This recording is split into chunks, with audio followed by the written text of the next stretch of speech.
Item ಯಾವುದೇ ಇರಲಿ try ಮಾಡಿ ಆಚಿ ಚಿಕನ್ ಮಸಾಲಾ. ಚೆನ್ನಮ್ಮ ಅವರ ಅಂತಿಮ ಯಾತ್ರೆಗೆ ಕ್ಷಣಗಣನೆ ಆರಂಭ ಆಗಿದೆ. ಕೆಲವೇ ಕ್ಷಣಗಳಲ್ಲಿ ಹೊಳೆನರಸೀಪುರದತ್ತ ಪಾರ್ಥಿವ ಶರೀರವನ್ನು ಅಂತಿಮ ಯಾತ್ರೆಯ ಮೂಲಕ ತೆಗೆದುಕೊಂಡು ಹೋಗಲಾಗುತ್ತೆ. ಮಾರ್ಗ ಮಧ್ಯೆ 10 ಕಡೆಗಳಲ್ಲಿ ಸಾರ್ವಜನಿಕರ ದರ್ಶನಕ್ಕೆ ಅವಕಾಶವನ್ನು ಕಲ್ಪಿಸಿಕೊಡಲಾಗುತ್ತೆ. Nelamangala cross, Soluru, Bellur cross, Kunigal cross, Hiresave cross, Channarayapatna ಇಲ್ಲೆಲ್ಲ ಕಡೆಗಳಲ್ಲೂ ಕೂಡ ವಾಹನ ನಿಲ್ಲುತ್ತೆ. ಹಾಸನ ಡೈರಿ ಸರ್ಕಲ್ಲು ಅದಾದ ಮೇಲೆ ಹೊಳೆನರಸೀಪುರಕ್ಕೆ ಅಂತಿಮ ಯಾತ್ರೆ ಪ್ರವೇಶವನ್ನು ಪಡೆದುಕೊಳ್ಳುತ್ತೆ. ಈಗ ಪದ್ಮನಾಭನಗರದಲ್ಲಿ ಕುಟುಂಬಸ್ಥರಿಂದ ಅಂತಿಮ ಪೂಜೆ ಮುಗಿದಿದೆ. ಇಲ್ಲಿಂದ ನೇರವಾಗಿ ಪಾರ್ಥಿವ ಶರೀರವನ್ನು ವಾಹನದ ಮೂಲಕ ಅಂತಿಮ ಯಾತ್ರೆಯ ಮೂಲಕ ತೆಗೆದುಕೊಂಡು ಹೋಗುವಂತಹ ಕೆಲಸ ಆಗುತ್ತೆ. ಮತ್ತೊಂದು ಕಡೆ HD ಕುಮಾರಸ್ವಾಮಿಯವರು ಅಕ್ಷರಶಃ ಭಾವುಕರಾಗಿರುವಂತಹ ದೃಶ್ಯವನ್ನು ಗಮನಿಸ್ತಾ ಇದ್ದೀರಿ. ನಿನ್ನೆಯೆಲ್ಲ ಅಳುವನ್ನು ತುಂಬ ಕಂಟ್ರೋಲ್ ಮಾಡಿದ್ರು, ಮನಸ್ಸನ್ನು ಬಿಗಿ ಹಿಡಿದುಕೊಂಡಿದ್ರು. ಬಟ್ ಬೆಳಗ್ಗೆಯಿಂದ ಅಂತೂ ಕುಮಾರಸ್ವಾಮಿಯವರು ಅಳೋದನ್ನು ಕಂಟ್ರೋಲ್ ಮಾಡೋದಕ್ಕಾಗ್ತಾ ಇಲ್ಲ, ನಿರಂತರವಾಗಿ ಕಣ್ಣೀರು ಹಾಕ್ತಾ ಇದ್ದಾರೆ. ಮತ್ತೊಂದು ಕಡೆ ಚೆನ್ನಮ್ಮ ಅವರ ಪುತ್ರಿಯಲ್ಲಿರೋದನ್ನು ಕೂಡ ನೀವು ಗಮನಿಸ್ತಾ ಇದ್ದೀರಿ, ಅನಸೂಯ ಅವರು. ಇನ್ನೇನು ಕೆಲವೇ ಕ್ಷಣಗಳಲ್ಲಿ ಪದ್ಮನಾಭನಗರದ ನಿವಾಸದಿಂದ ಪಾರ್ಥಿವ ಶರೀರವನ್ನು ಶಿಫ್ಟ್ ಮಾಡುವಂತಹ ಕೆಲಸ ಆಗುತ್ತೆ. ವಾಹನದ ಮೂಲಕ ಬೈ ರೋಡ್ ಪಾರ್ಥಿವ ಶರೀರವನ್ನು ತೆಗೆದುಕೊಂಡು ಹೋಗುವಂತಹ ಕೆಲಸ ಆಗುತ್ತೆ. ವಿವಿಧ ಮಠಗಳ ಮಠಾಧೀಶರು ಕೂಡ ಆಗಮಿಸ್ತಾ ಇದ್ದಾರೆ, ಅಂತಿಮ ದರ್ಶನವನ್ನು ಪಡೆದುಕೊಳ್ತಾ ಇದ್ದಾರೆ. ನಾಳೆ 1 ಗಂಟೆಯ ನಂತರ ಒಕ್ಕಲಿಗ ಸಂಪ್ರದಾಯದಂತೆ ಅಂತಿಮ ವಿಧಿವಿಧಾನ ಆಗುತ್ತೆ. ಹೊಳೆನರಸೀಪುರದಲ್ಲಿ ಅವರಿಷ್ಟದ ಜಾಗದಲ್ಲಿ ಗ್ರಾಮೀಣ ಪ್ರದೇಶದಿಂದ ಬಂದವರು ಚೆನ್ನಮ್ಮ ಬೆಂಗಳೂರಿಗೆ ಬಂದು ದೆಹಲಿಗೆ ಹೋದರೂ ಕೂಡ ಅವರ ಸಂಸ್ಕೃತಿಯಲ್ಲಿ, ಅವರ ಆಚಾರ ವಿಚಾರದಲ್ಲಿ ಯಾವತ್ತೂ ಕೂಡ ಬದಲಾವಣೆ ಮಾಡಿಕೊಳ್ಳಲಿಲ್ಲ. ಪ್ರತಿಯೊಬ್ಬರಿಗೂ ಕೂಡ ಒಳ್ಳೆಯದನ್ನೇ ಬಯಸ್ತಾ ಇದ್ದ, ಒಳ್ಳೆಯದೇ ಆಗಬೇಕು ಅಂತ ಬೇಡ್ಕೊಳ್ತಾ ಇದ್ದಂತಹ ವ್ಯಕ್ತಿ ಮತ್ತು ಮನಸ್ಸು. ಪದ್ಮನಾಭನಗರ ನಿವಾಸದಿಂದ ಈಗ ಅವರ ಪಾರ್ಥಿವ ಶರೀರವನ್ನು ವಾಹನಕ್ಕೆ ಶಿಫ್ಟ್ ಮಾಡ್ತಾ ಇರುವಂತಹ ದೃಶ್ಯ ಇದು. ಹೆಗಲು ಕೊಟ್ಟಿರುವಂಥದ್ದು ನಿಖಿಲ್ ಕುಮಾರಸ್ವಾಮಿ ಅವರು. ಹಲವು ಕುಟುಂಬಸ್ಥರುಗಳು ಕೂಡ ಅಲ್ಲಿ ಉಪಸ್ಥಿತರಿರೋದನ್ನು ನೋಡ್ತಾ ಇದ್ದೀರಿ. ಪೊಲೀಸರ ಭದ್ರತೆ ಇದೆ. ಇಲ್ಲಿಂದ ಈಗ ನೇರವಾಗಿ ಹೊಳೆನರಸೀಪುರಕ್ಕೆ ಪಾರ್ಥಿವ ಶರೀರವನ್ನು ತೆಗೆದುಕೊಂಡು ಹೋಗುವಂತಹ ಕೆಲಸ ಆಗುತ್ತೆ. ವಾಹನ ಕೂಡ ರೆಡಿ ಆಗಿದೆ, ವಾಹನವನ್ನು ಅಲಂಕರಿಸಲಾಗಿದೆ. ಕೊನೆಯದಾಗಿ ಚೆನ್ನಮ್ಮ ಅವರ ನಿರ್ಗಮನ ತಮ್ಮಿಷ್ಟದ ಮನೆಯಿಂದ ಆಗ್ತಾ ಇದೆ. ಇನ್ಯಾವತ್ತೂ ಕೂಡ ಚೆನ್ನಮ್ಮನವರು ಇಲ್ಲಿಗೆ ಬರಲ್ಲ. ಇಷ್ಟು ದಿನ ಅವರು ನಡೆದುಕೊಳ್ತಾ ಇದ್ದಂತಹ ರೀತಿ ಅವೆಲ್ಲವೂ ಕೂಡ ಇಲ್ಲಿಗ ನೆನಪು ಅಷ್ಟೆ. ವಾಹನಕ್ಕೆ ಶಿಫ್ಟ್ ಮಾಡಿದ್ದಾರೆ. ಈಗ ಈ ವಾಹನ ಮೂವ್ ಆಗುತ್ತೆ, ಬೈ ರೋಡ್ ಹಾಸನಕ್ಕೆ ಹೋಗುವಂತಹ ಕೆಲಸ ಆಗುತ್ತೆ. 10 ಕಡೆಗಳಲ್ಲಿ ವಾಹನವನ್ನು ನಿಲ್ಲಿಸಲಾಗುತ್ತೆ. ಕಾರ್ಯಕರ್ತರು, ಅಭಿಮಾನಿಗಳು, ಜನರಿಗೆ ಅಂತಿಮ ದರ್ಶನಕ್ಕೆ ಅವಕಾಶವನ್ನು ಕಲ್ಪಿಸಿಕೊಡಲಾಗುತ್ತೆ. ಸುತ್ತಲೂ ಕೂಡ ಜನ ಇರೋದನ್ನು ಗಮನಿಸ್ತಾ ಇದ್ದೀರಿ. ಆ ವಾಹನದ ಒಳಗಡೆನೇ ಈಗ ನಿಖಿಲ್ ಕುಮಾರಸ್ವಾಮಿ ಅವರು ಕೂಡ ಹೋಗಿದ್ದಾರೆ. ಈಗ ಅಂತಿಮ ಯಾತ್ರೆ ಆರಂಭ ಆಗುತ್ತೆ. ಬಗೆ ಬಗೆಯ ಹೂವುಗಳಿಂದ ವಾಹನವನ್ನು ಅಲಂಕರಿಸಲಾಗಿದೆ. ಸುತ್ತಲೂ ಗ್ಲಾಸಿನಿಂದ ನಿರ್ಮಾಣವಾಗಿರುವಂತಹ ವಾಹನ ಅದು. ಹೊರಗಿನಿಂದಲೇ ಪಾರ್ಥಿವ ಶರೀರ ಕಾಣಿಸುತ್ತೆ. ಕೆಲವೇ ಕ್ಷಣಗಳಲ್ಲಿ ಅಂತಿಮ ಯಾತ್ರೆ ಆರಂಭ ಆಗುತ್ತೆ ಪದ್ಮನಾಭನಗರ ನಿವಾಸದಿಂದ. ಇಲ್ಲಿಂದ ನೇರವಾಗಿ ಹೊಳೆನರಸೀಪುರಕ್ಕೆ HD ರೇವಣ್ಣ ಅವರ ನಿವಾಸಕ್ಕೆ. ಮತ್ತೊಂದು ಕಡೆ ಅಂತಿಮ ಪೂಜೆಗಳು ಮುಗಿದ ನಂತರ ಈಗ ಪಾರ್ಥಿವ ಶರೀರವನ್ನು ಶಿಫ್ಟ್ ಮಾಡುವಂತಹ ಕೆಲಸ ಆಗಿದೆ. ಚೆನ್ನಮ್ಮ ಅವರು ಓಡಾಡಿದಂತಹ ಜಾಗ, ಅವರು ಕೂತಂತಹ ಜಾಗ ಎಲ್ಲವೂ ಕೂಡ ಹಚ್ಚ ಹಸಿರಾಗಿದೆ. ತುಂಬ ಹತ್ತಿರದಿಂದ ಅವರಿಗೆ ಚೆನ್ನಮ್ಮ ಅವರನ್ನು ತುಂಬ ಹತ್ತಿರದಿಂದ ನೋಡಿದವರಿಗೆ ಅವೆಲ್ಲವೂ ಕೂಡ ಕಣ್ಣಿಗೆ ಕಟ್ಟಿದ ರೀತಿಯಲ್ಲಿಯೇ ಇದೆ.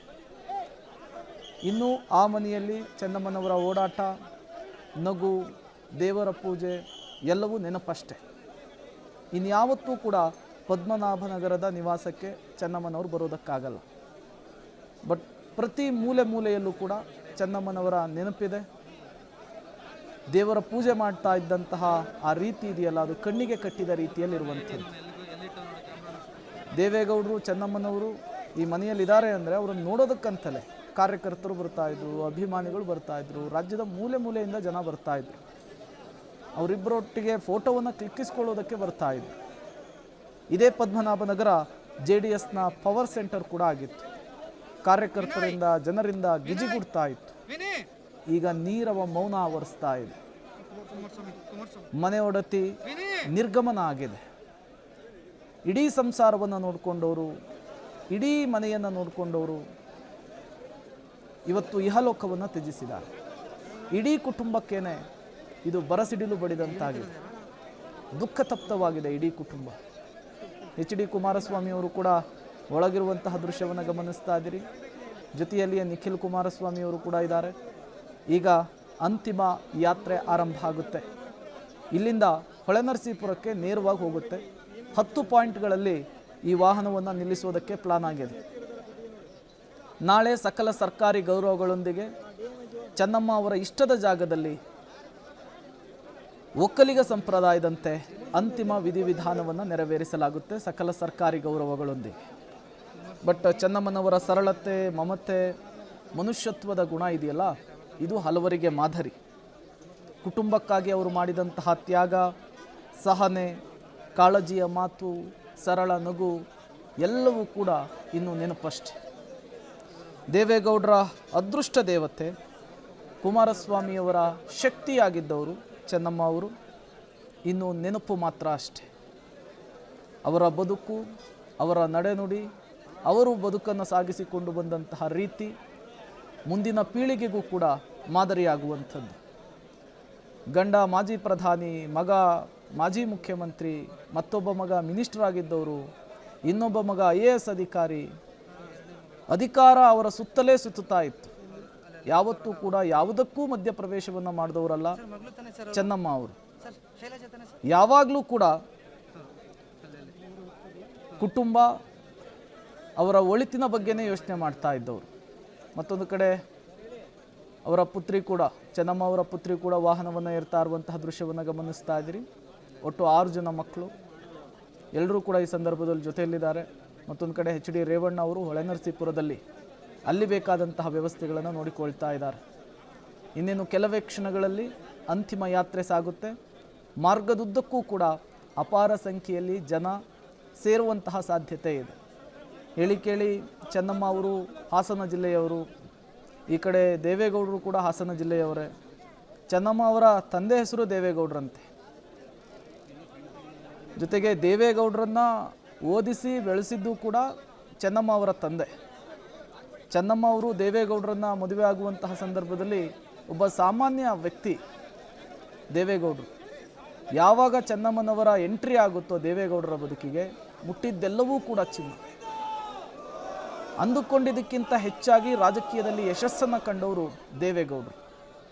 ಅಧಿಕಾರದಲ್ಲಿದ್ದಿದ್ದು ಕೆಲವೇ ವರ್ಷಗಳಾದರೂ ಕೂಡ, ಬಟ್ ರಾಜಕೀಯವಾಗಿ ಅವರು ಮಾಡಿದಂತಹ ಸಾಧನೆ ರಾಜ್ಯದಲ್ಲಿ ಯಾರೂ ಕೂಡ ಮಾಡಿಲ್ಲ.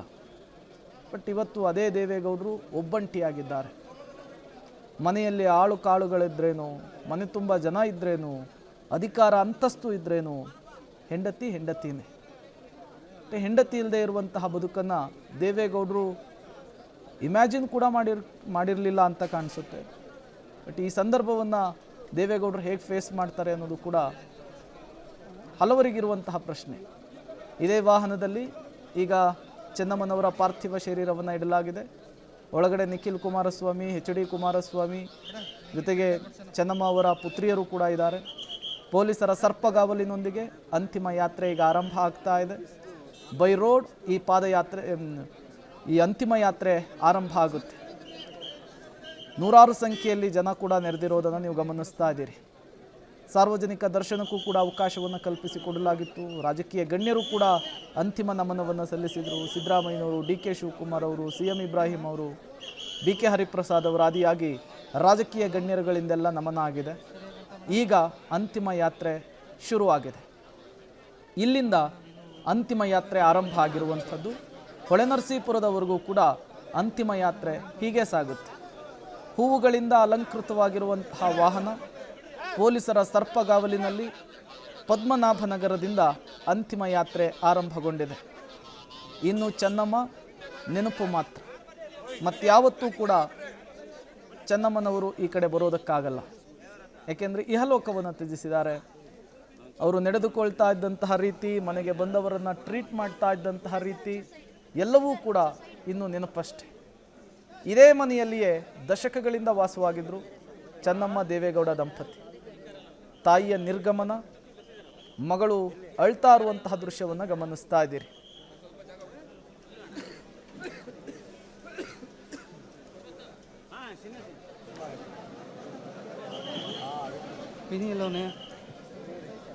ಕುರ್ಚಿ 72 ವರ್ಷಗಳ ದಾಂಪತ್ಯ ಜೀವನ ದೇವೇಗೌಡರದ್ದು ಮತ್ತು ಚೆನ್ನಮ್ಮ ಅವರದ್ದು. ಜನ್ಮದ ಜೋಡಿ ಇದು, ಅಪೂರ್ವ ಸಂಗಮ ಇದು. ಈ ಜೋಡಿಯನ್ನು ನೋಡೋದೇ ಒಂದು ರೀತಿ ಕಣ್ಣಿಗೆ ಹಬ್ಬ ಆಗಿತ್ತು. ಖುಷಿ ಆಗ್ತಾ ಇತ್ತು ಅವರನ್ನು ನೋಡಿದರೆ. ಯಾವಾಗಲೂ ಕೂಡ ಚೆನ್ನಮ್ಮ ಅವರು ತಲೆಗೆ ಮಲ್ಲಿಗೆ ಹೂವನ್ನು ಮುಡಿತಾ ಇದ್ರು, ಸೀರೆ, ಹಣೆ ಮೇಲೆ ದೊಡ್ಡದಾದ ಒಂದು ಕುಂಕುಮದ ಬೊಟ್ಟು, ಜೊತೆಗೆ ಮಿತಭಾಷಿ ಕೂಡ ಹೌದು. ಅವರು ಯಾರ ಜೊತೆಗೂ ಕೂಡ ಅಷ್ಟು ಗಟ್ಟಿ ಧ್ವನಿಯಲ್ಲಿ, ಏರು ಧ್ವನಿಯಲ್ಲಿ ಮಾತನಾಡಿರೋದನ್ನೇ ಕೇಳಿರೋದು ಇಲ್ಲ ಅಂಥೇಳಿ ತುಂಬ ಹತ್ತಿರದಿಂದ ಬಲ್ಲವರು ಹೇಳ್ತಾ ಇದ್ರು. ಮತ್ತೊಂದು ಕಡೆ ತಾಯಿಯನ್ನು ಕಳೆದುಕೊಂಡಂತಹ ದುಃಖ, ನೋವು, ಮಗಳು ಅಳ್ತಾ ಇರುವಂತಹ ದೃಶ್ಯವನ್ನು ಗಮನಿಸ್ತಾ ಇದ್ದೀರಿ. ಅಲ್ಲಿದ್ದವರು ಅವರಿಗೆ ಸಂತೈಸುವಂತಹ ಕೆಲಸವನ್ನು ಮಾಡ್ತಾ ಇದ್ದಾರೆ. ಕುಮಾರಸ್ವಾಮಿಯವರು, ಎಚ್ ಡಿ ರೇವಣ್ಣ ಅವರು ಎಲ್ಲರೂ ಕೂಡ ಬೆಳಗ್ಗೆಯಿಂದ ಕಣ್ಣೀರು, ನಿರಂತರವಾಗಿ ಕಣ್ಣೀರು ಹಾಕ್ತಾ ಇರುವಂಥದ್ದು. ತಾಯಿನೇ ಶಕ್ತಿ ಆಗಿರ್ತಾರೆ, ತಾಯಿನೇ ಎಲ್ಲವೂ ಆಗಿರ್ತಾರೆ. ಎಷ್ಟೋ ಸಲ ಜೀವನ ಇಲ್ಲಿಗೆ ಮುಗೀತು, ಇನ್ನೇನು ಆಗೋದೇ ಇಲ್ಲ ಅನ್ನುವಂತಹ ಸಂದರ್ಭದಲ್ಲಿ ತಾಯಿಯ ಒಂದು ಅಪ್ಪುಗೆ, ತಾಯಿಯ ಒಂದು ಸಲಹೆ, ತಾಯಿಯ ಆಶೀರ್ವಾದ ಏನೇನೆಲ್ಲ ಮಾಡಿಸಿದೆ ಅನ್ನುವಂಥ ಹಲವು ಉದಾಹರಣೆಗಳನ್ನು ನಾವು ನೋಡಿದ್ದೀವಿ. ಕುಮಾರಸ್ವಾಮಿಯವರು ಕೂಡ ಮಾತನಾಡ್ತಾ ಅದನ್ನೇ ಹೇಳ್ತಾ ಇದ್ರು. ಹಲವು ಬಾರಿ ತಾಯಿ ಕೊಟ್ಟಂತಹ ಸಲಹೆ ಇವತ್ತು ನಮ್ಮನ್ನು ಈ ಸ್ಥಾನಕ್ಕೆ ತಂದು ನಿಲ್ಲಿಸಿದೆ. ಅವರ ಅಗಲಿಕೆ ಈ ಕ್ಷಣಕ್ಕೂ ಕೂಡ ಅರಗಿಸಿಕೊಳ್ಳೋದಕ್ಕಾಗ್ತಿಲ್ಲ ಅಂಥೇಳಿ ಬೆಳಗ್ಗೆ ಅಷ್ಟೇ ಮಾತನಾಡ್ತಾ ಇದ್ರು. ಮಗ ಮಿನಿಸ್ಟರ್ ಆದರೂ, CM ಆದರೂ, ತಾಯಿಗೆ ಮಗನೇ. ತಾಯಿಯ ಬಳಿ ಇರುವಂತಹ ಬಾಂಧವ್ಯ, ತಾಯಿಯ ಬಳಿ ಇರುವಂತಹ ಮಮತೆ ಮತ್ತೆಲ್ಲೂ ಕೂಡ ಸಿಗೋದಕ್ಕೆ ಸಾಧ್ಯವೇ ಇಲ್ಲ. ಹಾಗಾಗಿಯೇ ಕುಮಾರಸ್ವಾಮಿಯವರು CM ಆದಂತಹ ಸಂದರ್ಭದಲ್ಲಿ, ಸೆಂಟ್ರಲ್ ಮಿನಿಸ್ಟರ್ ಆದಂತಹ ಸಂದರ್ಭದಲ್ಲಿ, ಏನೇ ಮಹತ್ವದ ಸಾಧನೆಗಳನ್ನು ಮಾಡಿದಂತಹ ಸಂದರ್ಭದಲ್ಲೂ ಕೂಡ ಇದೇ ನಿವಾಸಕ್ಕೆ ಬಂದು ತಾಯಿಯ ಆಶೀರ್ವಾದವನ್ನು ಪಡಿತಾ ಇದ್ರು. ಕುಮಾರಸ್ವಾಮಿಯವರು ಬಂದಾಗಲೆಲ್ಲ ದೇವರ ಮನೆಯಲ್ಲೇ ಇರ್ತಾ ಇದ್ರು ಚೆನ್ನಮ್ಮ ಅವರು. ಮೊನ್ನೆ ಕೂಡ ಕುಮಾರಸ್ವಾಮಿಯವರು ಅದನ್ನೇ ಹೇಳ್ತಾ ಇದ್ರು, 8 ರಿಂದ 10 ಗಂಟೆಗಳ ಕಾಲ ನನ್ನ ತಾಯಿ ಒಂದು ಹನಿ ನೀರನ್ನು ಸೇವಿಸದೇನೆ ಪೂಜೆ ಮಾಡ್ತಾ ಇದ್ರು. ಮಹಾನ್ ದೈವ ಭಕ್ತರಾಗಿದ್ರು ಅಂಥೇಳಿ. ದೈವ ಭಕ್ತಿ ಅಂದರೆ ಚೆನ್ನಮ್ಮ, ಚೆನ್ನಮ್ಮ ಅಂದರೆ ದೈವ ಭಕ್ತಿ. ಆ ರೀತಿಯಲ್ಲಿ ದೇವರ ಧ್ಯಾನವನ್ನು ಮಾಡೋದು, ಜಪತಪಗಳನ್ನು ಮಾಡೋದು ಎಲ್ಲವನ್ನೂ ಕೂಡ ಮಾಡ್ತಾ ಇದ್ದಿದ್ದು ಇದೇ ಚೆನ್ನಮ್ಮನವರು. ದೇವೇಗೌಡರು ರಾಜಕೀಯವಾಗಿ ಮಹತ್ವದ ಸಾಧನೆಯನ್ನು ಮಾಡಿದರು ಅಂದರೂ ಕೂಡ ಅದರಲ್ಲಿ ಚೆನ್ನಮ್ಮನವರ ಪಾತ್ರ ಬಹಳ ದೊಡ್ಡದಿದೆ. ನಿರಂತರವಾಗಿ ದೇವರ ಮೂಲಕ ಪ್ರಾರ್ಥನೆಯನ್ನು ಮಾಡ್ತಾ ಇದ್ರು. ಪಕ್ಷ ಸಂಘಟನೆ ಅಂಥೇಳಿ ದೇಶ ಪರ್ಯಟನೆ ಸುತ್ತಾ ಇದ್ದರೆ ಈ ಕಡೆ ಇಡೀ ಕುಟುಂಬ, ಮಕ್ಕಳು, ಮರಿಗಳನ್ನು ನೋಡ್ಕೊಳ್ತಾ ಇದ್ದಿದ್ದು ಇದೇ ಚೆನ್ನಮ್ಮನವರು. ಹಾಗಾಗಿ ದೇವೇಗೌಡರಿಗೆ ಮನೆ ಬಗ್ಗೆ ಯಾವುದೇ ರೀತಿಯ ಟೆನ್ಷನ್ ಇರಲಿಲ್ಲ.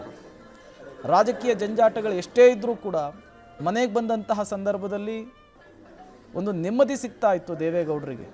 ಹಲವು ಕಾರ್ಯಕ್ರಮಗಳಲ್ಲಿ ಅವರು ಅದನ್ನು ಹೇಳ್ಕೊಂಡಿದ್ದು ಕೂಡ ಇದೆ. ಅದಾದ ಮೇಲೆ ಚೆನ್ನಮ್ಮ ಅವರು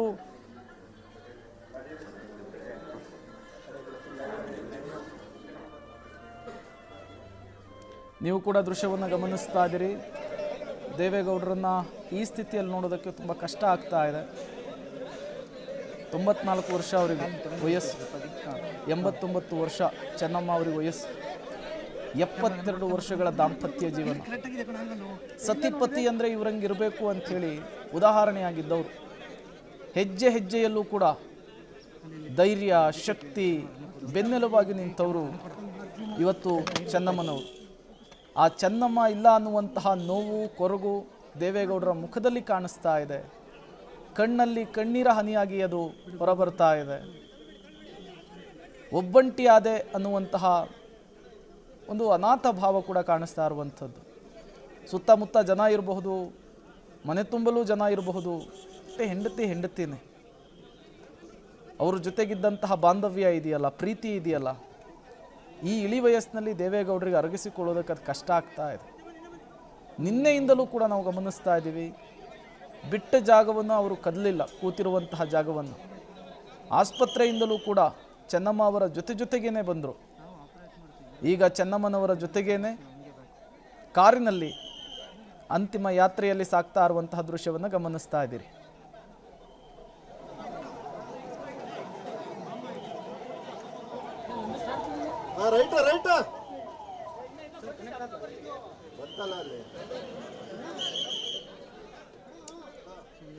ಅಂತಿಮ ಯಾತ್ರೆ ಸಾಗಿದೆ. ಚೆನ್ನಮ್ಮನವರಿರುವಂತಹ ಪಾರ್ಥಿವ ಶರೀರವಿರುವಂತಹ ವಾಹನ ಇದು. ಹೂವುಗಳಿಂದ ಅಲಂಕರಿಸಲಾಗಿದೆ. ಪೊಲೀಸರ ಭದ್ರತೆಯ ಜೊತೆಗೆ ಪದ್ಮನಾಭನಗರದಿಂದ ಅಂತಿಮ ಯಾತ್ರೆ ಹೊರಟಿರುವಂಥದ್ದು.